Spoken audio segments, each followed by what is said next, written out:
नमस्कार। आकाशवाणी जयपुर अजमेर से प्रस्तुत है प्रादेशिक समाचार।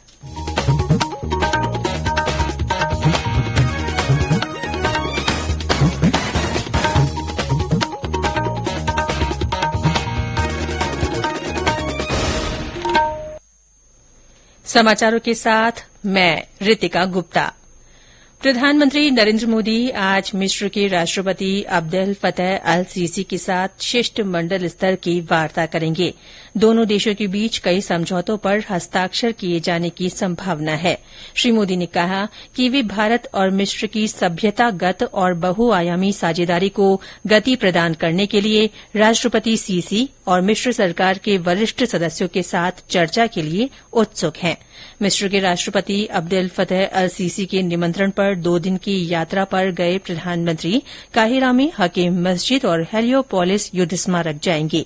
ये युद्ध स्मारक प्रथम विश्व युद्ध में मिस्र और फलस्तीन के अभियानों में शहीद हुए 3,727 भारतीय सैनिकों की स्मृति में बनाया गया है।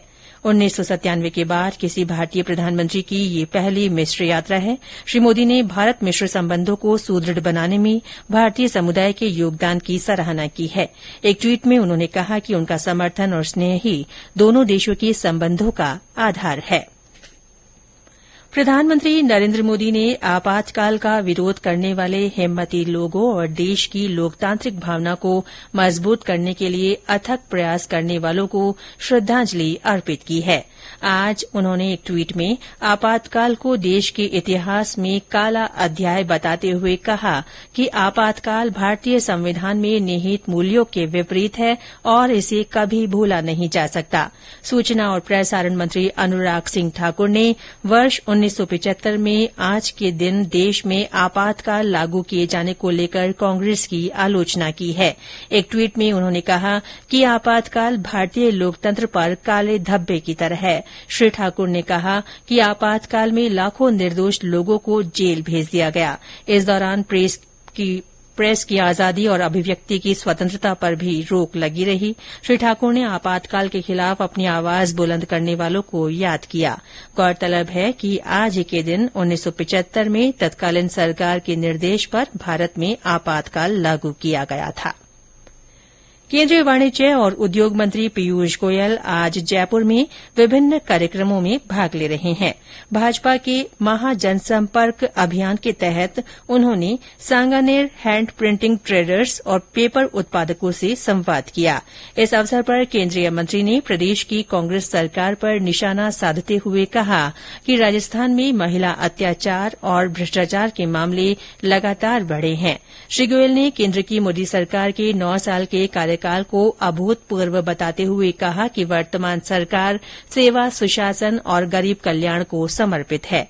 संवाद कार्यक्रम में जयपुर शहर सांसद रामचरण बोहरा, जयपुर ग्रामीण सांसद कर्नल राज्यवर्धन राठौड़ सहित कई भाजपा नेता और पदाधिकारी मौजूद रहे।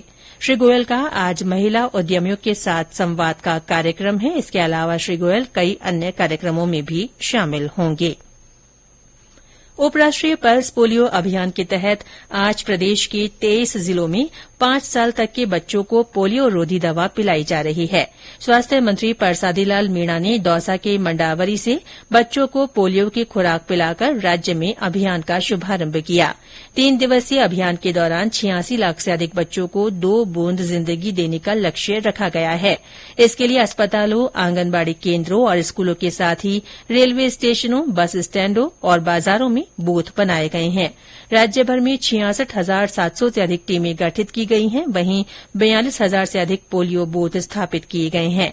आज दवा पीने से वंचित रहे बच्चों को अगले 2 दिन घर घर जाकर दवा पिलाई जाएगी। प्रदेश में मानसून पूर्व की गतिविधियों के चलते कई जिलों में बारिश हुई है। राज्य के दक्षिणी जिलों में कल से एक बार फिर बारिश का दौर शुरू हुआ। कोटा में बीती रात भर से हल्की से भारी बारिश होती रही। इससे निचली बस्तियों में पानी भर गया।